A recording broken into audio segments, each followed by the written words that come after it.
Hello everyone, स्वागत है आप लोग का फिर से एक नए वीडियो के साथ। आज हम इस वीडियो में देखने वाले हैं देश के प्रमुख व्यक्तियों के उपनाम के बारे में जानने वाले हैं। ठीक है, तो जितने भी महत्वपूर्ण प्रश्न बना है तो इसमें आप लोग देख लीजिए। ठीक है, जितने भी भाई आर्मी की तैयारी कर रहे हैं तो वीडियो के अंत तक जरूर बने रहिएगा। ठीक है, तो इसी तरह मैं आज बिना ऑप्शन के बता रहा हूँ, यानी कि वन लाइनर क्वेश्चन है और उसका एक ही ऑप्शन है जो कि राइट आंसर होगा।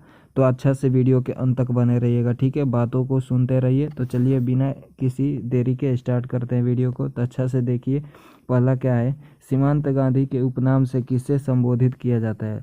तो इसका आंसर होने वाला है खान अब्दुल गफ्फार खां को सीमांत गांधी के उपनाम से जाना जाता है। आप लोग अच्छा से इसे याद रखिएगा। ठीक है, चलिए अगला देखिए। नेक्स्ट प्रश्न क्या है, नेक्स्ट है किसे वायुवृद्ध पुरुष कहा जाता है? तो जल्दी से इसका आंसर देखिए क्या है, दादा भाई नौरोजी को वायुवृद्ध कहा जाता है। ठीक है, अच्छा से इसे याद रखिएगा। ठीक है, चलिए नेक्स्ट प्रश्न देखिए।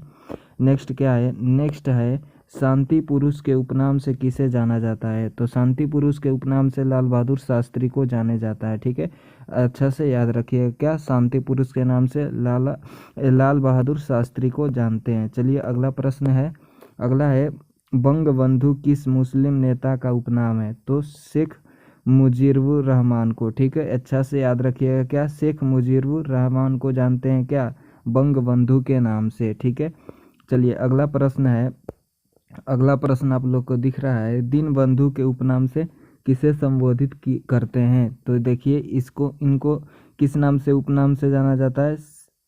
दीनबंधु के नाम से याद रखिएगा CF एंड्रूज। ठीक है, याद रखिएगा CF एंड्रूज। ठीक है, अच्छा से इनको याद रखिएगा उपनाम। चलिए अगला प्रश्न है, अगला है लोकनायक। लोकनायक किस जन नेता का उपनाम है?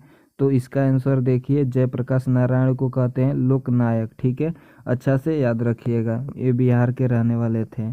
चलिए अगला प्रश्न देखिए, अगला है देश रत्न के उपनाम से कौन जाने जाते हैं? तो देश रत्न कहते हैं भारत के प्रथम राष्ट्रपति राजेंद्र प्रसाद को। ठीक है, ये बिहार के रहने वाले थे। ठीक है, अच्छा से याद रखिएगा। चलिए अगला प्रश्न है, अगला प्रश्न है चाचा के उपनाम से कौन राजनीतिज्ञ विख्यात हैं? बताइए। तो जवाहरलाल नेहरू चाचा के उपनाम से विख्यात है। अच्छा से इसे इनको याद रखिएगा, महत्वपूर्ण प्रश्न था। अगला प्रश्न है प्रियदर्शी किस महान सम्राट को कहा जाता है? तो इनको अशोक के प्रियदर्शी को महान सम्राट के नाम से जाना जाता है, अशोक को। याद रखिए क्या, अशोक, जो कि मौर्य समाज से संबंधित है। अगला प्रश्न देखिए, और इन्होंने क्या, अशोक ने बाद में बौद्ध धर्म अपना लिया था। ठीक है, अगला प्रश्न है शहीद आजम किस क्रांतिकारी को कहते हैं? अच्छा से इसे याद रखिएगा, भगत सिंह को। ठीक है, शहीद आजम क्रांतिकारी को किसे कहते हैं? भगत सिंह को। चलिए अगला प्रश्न देखिए, अगला क्या है, अगला है भारत के किस महिला को नाइटिंगेल ऑफ इंडिया कहा जाता है? तो सरोजनी नायडू को क्या कहते हैं? नाइटिंगेल ऑफ इंडिया कहा जाता है। चलिए अगला देखिए, अगला क्या है, अगला प्रश्न है माता बसंत के उपनाम से कौन चर्चित है? तो एनी बेसेंट को माता बसंत के उपनाम से जाना जाता है। अच्छा से इसे याद रखिएगा। चलिए अगला प्रश्न की ओर चलते हैं। अगला प्रश्न क्या है, स्वर, एक सेकेंड, अगला प्रश्न देखिए, स्वर कोकिला किस प्रसिद्ध गायिका को कहते हैं? तो लता मंगेशकरी को क्या कहते हैं? स्वर कोकिला के नाम से जाने जाते हैं, तो लता मंगेशकरी याद रखिएगा। चलिए नेक्स्ट प्रश्न की ओर चलते हैं। नेक्स्ट प्रश्न है सरदार की उपाधि यानी कि किस संबोधित किया जाता है? सरदार की उपाधि किनको मिला था? तो वल्लभ भाई पटेल को सरदार की उपाधि मिला था। ठीक है, बारदोली आंदोलन के दौरान महिलाओं ने दी थी। ठीक है, तो सरदार वल्लभ भाई पटेल को याद रखिएगा। ठीक है, अच्छा से याद करिए। और प्रश्न नेक्स्ट देखिए, क्या किस शासक को मैसूरी का शेर कहा जाता है? तो बताना है कि मैसूरी का शेर किसे कहा जाता है? तो इनको कहते हैं टीपू सुल्तान को क्या मंसूरी का शेर कहते हैं। ठीक है, याद रखिए क्या, टीपू सुल्तान। अगला है, अगला देखिए क्या है, अगला प्रश्न बाबूजी उपनाम से किस राजनीतिज्ञ को संबोधित किया जाता है? तो जगजीवन राम को बाबूजी के नाम से संबोधित किया जाता है। अगला प्रश्न की ओर चलते हैं, अच्छा से इनको भी याद रखिएगा। 25-35 क्वेश्चन होने वाला है, ठीक है, तो वीडियो के अंत तक जरूर बने रहिए। चलिए ये प्रश्न देखिए, भारत का बिस्मार्क किस महापुरुष को कहा जाता है? तो सरदार वल्लभ भाई पटेल को ही कहा जाता है क्या? भारत का बिस्मार्क, ठीक है, अच्छा से याद रखिएगा, सरदार वल्लभ भाई पटेल। अगला प्रश्न है, अगला है, भारत का शेक्सपियर किस महाकवि को कहा जाता है? तो कालिदास को भारत का शेक्सपियर कहा जाता है, याद रखिएगा अच्छा से, कालिदास, ठीक है। चलिए अगला प्रश्न देखते हैं, अगला क्या है? अगला देखिए, किस खिलाड़ी को हॉकी का जादूगर कहा जाता है? बहुत ही महत्वपूर्ण प्रश्न है, इसे याद रखिएगा। हॉकी का जादूगर कहते हैं मेजर ध्यानचंद को, ठीक है, अच्छा से याद रखिएगा। और इनका इनका पुस्तक था गोल, ठीक है, आत्मकथा पे लिखे गया था। चलिए अगला देखिए, अगला है, बिहार का गांधी किस महापुरुष को कहा जाता है? तो बिहार का गांधी राजेंद्र प्रसाद को कहा जाता है, ठीक है, अच्छा से याद रखिएगा, राजेंद्र प्रसाद। अगला प्रश्न है, अगला प्रश्न है कि राष्ट्रपिता के उपनाम से किसे संबोधित किया जाता है? तो महात्मा गांधी को राष्ट्रपिता के नाम से जाना जाता है। और राष्ट्रपिता किसने कहा था? सुभाष चंद्र बोस ने महात्मा गांधी को कहे थे राष्ट्रपिता, ठीक है, अच्छा से ये भी आप प्रश्न याद रखिएगा। चलिए अगला प्रश्न है, लौह पुरुष के उपनाम से कौन प्रसिद्ध है? तो बताना है कि लौह पुरुष किसको कहते हैं? तो सरदार वल्लभ भाई पटेल को लौह पुरुष कहा जाता है, ठीक है, याद रखिएगा। अगला प्रश्न देखिए, अगला है, पंजाब केसरी के उपनाम से कौन विख्यात है? तो बताना है कि पंजाब केसरी के उपनाम से किसे जाना जाता है? तो लाला लाजपत राय को पंजाब केसरी के नाम से जाना जाता है, याद रखिएगा, लाला लाजपत राय, ठीक है। अगला प्रश्न चलिए देखते हैं, अगला प्रश्न क्या है? अगला है, देशबंधु के उपनाम से कौन प्रसिद्ध है? तो देशबंधु के नाम से चित्तरंजन दास प्रसिद्ध है, ठीक है, चित्तरंजन दास को देशबंधु के उपनाम से जाना जाता है। चलिए अगला प्रश्न देखते हैं, अगला प्रश्न है, किसे लोकमान्य कहा जाता है? बताइए। तो बाल गंगाधर तिलक को लोकमान्य तिलक कहा जाता है, अच्छा से इनको याद रखिएगा, बाल गंगाधर तिलक को लोकमान्य तिलक के नाम से यानी कि जाना जाता है, ठीक है, याद रखिएगा क्या? लोकमान्य तिलक, अच्छा से।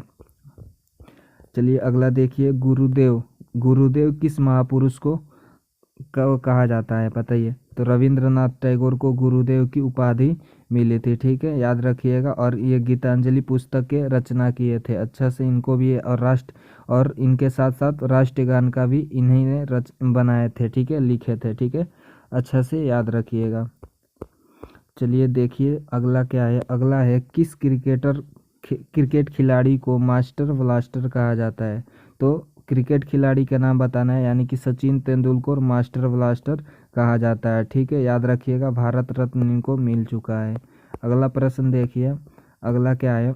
अगला है, किस क्रांतिकारी को नेताजी कहा जाता है? तो नेताजी सुभाष चंद्र बोस को कहा जाता है, ठीक है, याद रखिएगा, नेताजी किसको कहा जाता है? सुभाष चंद्र बोस। और नेताजी की उपाधि यानी विसेंट ने दिया था सुभाष चंद्र बोस को। चलिए अगला देखिए, अगला क्या है? अगला है, अगला प्रश्न, भारत के किस एथलेटिक्स को उड़न परी के उपनाम से संबोधित किया गया? तो पीटी ऊषा को उड़न परी के उपनाम से जाना जाता है, ठीक है, उड़न परी के उपनाम से किसे जाता है? पीटी ऊषा को, याद रखिएगा, ठीक है, अच्छा से। चलिए अगला देखते हैं, अगला क्या है? अगला है, किस दरबारी कवि को तूती ए हिंद कहा जाता है? तो अमीर खुसरो को तूती ए हिंद कहा जाता है, ठीक है, अच्छा से याद रखिए, ठीक है। 35 प्रश्न होने वाला है, अच्छा से वीडियो के अंत तक बने रहिएगा, एक प्रश्न जरूर बनता है एग्जाम में आर्मी के। तो भारत का नेपोलियन किस शासक को कहा जाता है? तो बताना है कि भारत का नेपोलियन किसके उपनाम से प्रसिद्ध है? तो समुद्रगुप्त को भारत का नेपोलियन कहा जाता है, ठीक है, याद रखिएगा, समुद्रगुप्त को भारत का नेपोलियन कहा जाता है। अगला प्रश्न चलिए देखते हैं, अगला क्या है? अगला है, किस भारतीय क्रिकेट खिलाड़ी को एथलेटिक्स मास्टर कहा जाता है? तो सुनील गावस्कर को लिटिल मास्टर के उपनाम से सुनील गावस्कर को कहा जाता है, जो कि टेस्ट के बहुत ही प्रसिद्ध खिलाड़ी थे, ठीक है, अच्छा से इसे याद रखिएगा। और इनके नाम पे बॉर्डर गावस्कर ट्रॉफी भी खेला जाता है, ठीक है, टेस्ट क्रिकेट, ठीक है, अच्छा से याद रखिएगा, बहुत ही अच्छा प्रश्न था। देखिए, ब्लैक गांधी के उपनाम से कौन विश्व प्रसिद्ध है? तो बताना है कि ब्लैक गांधी के नाम से किसे जाना जाता है? तो मार्टिन लूथर किंग जूनियर को क्या कहा जाता है, ब्लैक गांधी के नाम से जाना जाता है। तो याद रखिएगा मार्टिन लूथर किंग। ठीक है, अगला प्रश्न चलिए देखते हैं अगला क्या है। अगला प्रश्न है कायदे आजम के उपनाम से कौन प्रसिद्ध है। तो कायदे आजम के उपनाम से मोहम्मद अली जिन्ना को कहा जाता है। ठीक है, कायदे आजम मोहम्मद अली जिन्ना को कहते हैं। ठीक है, अच्छा से इन्हें याद रखिएगा। चलिए अगला प्रश्न देखिए क्या है। अगला जो कि लास्ट प्रश्न है इस क्लास का, लेडी विद द लैंप किससे कहा जाता है, यहाँ पे किसे होगा। ठीक है, याद रखिएगा। तो फ्लोरेंस नाइटिंगेल को कहते हैं। ठीक है, लेडी विद द लैंप। ठीक है, याद रखिएगा क्या, फ्लोरेंस नाइटिंगेल को। तो आशा करते हैं कि आप लोग 35 के 35 प्रश्न अच्छा से इसे देख लीजिएगा वीडियो के पूरा अच्छा से। ठीक है, 35 प्रश्न हो चुका है। तो आशा करते हैं आप लोग को वीडियो अच्छा लगा। तो वीडियो अच्छा लगा तो लाइक कीजिएगा और चैनल पे नया है तो चैनल को सब्सक्राइब जरूर कीजिएगा। ठीक है, और प्रैक्टिस सेट आप लोग चैनल के प्लेलिस्ट में मेरे जाकर देख लीजिए, और भी आर्मी के लिए लेकर आएंगे। और इसी तरह मोस्ट इम्पोर्टेंट टॉपिक के साथ हम डेली के डेली वीडियो लेकर आते रहेंगे। ठीक है, तो अच्छा से पढ़ते रहिए। मिलते हैं इसी तरह नेक्स्ट वीडियो में, तब तक के लिए जय हिंद, टेक केयर।